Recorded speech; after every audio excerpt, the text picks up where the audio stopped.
Kita minta Tuhan, minta rezeki, dikasih. Terus bertingkah, oh dengan sebentar Tuhan, hop, ambil. Happy Muiz, gimana perasaan ditahan Happy Muiz?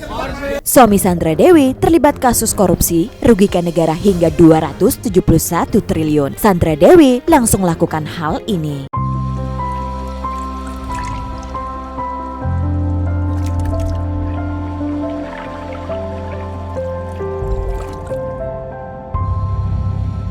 Selamat datang di Seruni Channel. Kejaksaan Agung menetapkan suami dari aktris Sandra Dewi, Harvey Mois, sebagai tersangka kasus dugaan tindak pidana korupsi dalam tata niaga komoditas timah wilayah izin usaha pertambangan atau IUP PT Timah Tbk tahun 2015 sampai 2022. Terpantau, kemarin Harvey keluar dari gedung Kejagung dengan mengenakan rompi tahanan warna pink khas Kejagung. Terlihat tangannya juga diborgol.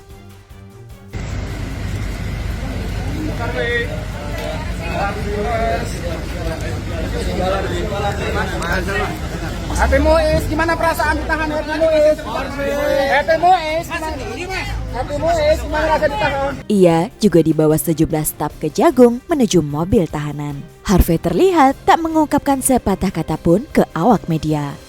Dengan penetapan Harvey sebagai tersangka, kini total ada 16 tersangka dalam kasus ini. Beberapa tersangka yang sudah ditetapkan di antaranya adalah Crazy Rich Pantai Indah Kapuk, Helena Lim selaku manajer PT QSA.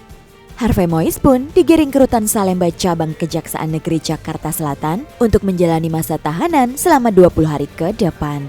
Tidak tanggung-tanggung diketahui Harvey Mois merupakan tersangka ke-16 dalam dugaan perkara yang merugikan negara akibat kerusakan lingkungan yang ditimbulkan sebesar 271,06 triliun rupiah.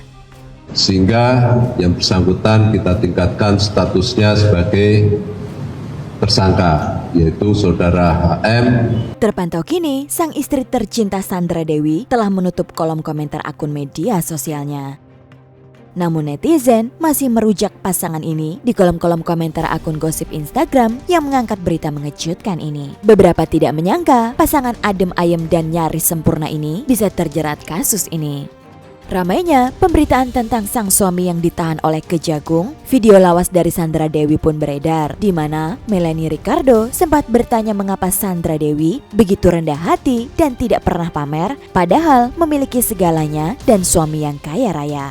Kamu udah terkenal, kamu punya suami yang lebih dari berkecukupan. Gimana ngingetin kita untuk selalu tetap oke, nginjak bumi dan rendah hati, itu susah loh. Kala itu Sandra Dewi mengaku ia takut akan teguran Tuhan yang bisa dengan mudah mengambil semua nikmat yang dimilikinya saat ini. Karena gue takut sama Tuhan. Ini jujur ya, gue tuh paling takut sama Tuhan. Bukan takut karena ini Bapak yang mengasihi. Kalau gue macam-macam atau gue menjadi sosok yang tidak baik, gue takut Tuhan ambil itu lagi semua. Sandra Dewi menyebut ia sangat takut berbuat macam-macam dan tinggi hati karena takut akan balasan dari Tuhan. Semua kan dikasih Tuhan. Kita minta Tuhan, minta rezeki, dikasih. Terus bertingkah, oh dengan sebentar Tuhan, hop, ambil. Aduh Sandra. Gue paling takut ditegur sama Tuhan. Karena Tak ayal, video itu pun viral di media sosial dan ramai dikomentari oleh para netizen. Sekarang malah kenyataan ya omongannya. Gak semua istri tahu lebih dalam bisnis suaminya. Taunya ya pengusaha. Dan kelihatan Sandra Dewi orang baik gak tahu apa-apa. Oh my god, berapa tahun itu ntar kira-kira jika terbukti? Enak banget ya mereka-mereka yang korupsi. Fasilitas mewah, bahkan mereka bukan asli pribumi. Sedangkan orang pribumi, Indonesia asli, masih banyak yang hidup susah. Bahkan kita yang asli Indo seperti ikut di negara orang. Coba ada hukuman, korupsi di penjara seumur hidup, dimiskinkan semua keluarga dan keturunan tidak akan dapat pekerjaan, pasti tidak ada yang berani korup. Kayaknya dia nggak tahu secara lebih dalam bisnis suaminya, justru nggak pamer biar nggak kelihatan korupsi, nggak pamer tapi cuma diupload di media sosial kehidupan glamornya. Ucap beberapa netizen. Wah guys, jadi bagaimana menurut kalian? Tulis pendapat kalian di kolom komentar ya. Jangan lupa tinggalkan komentar kamu, like, dan subscribe Seruni Channel.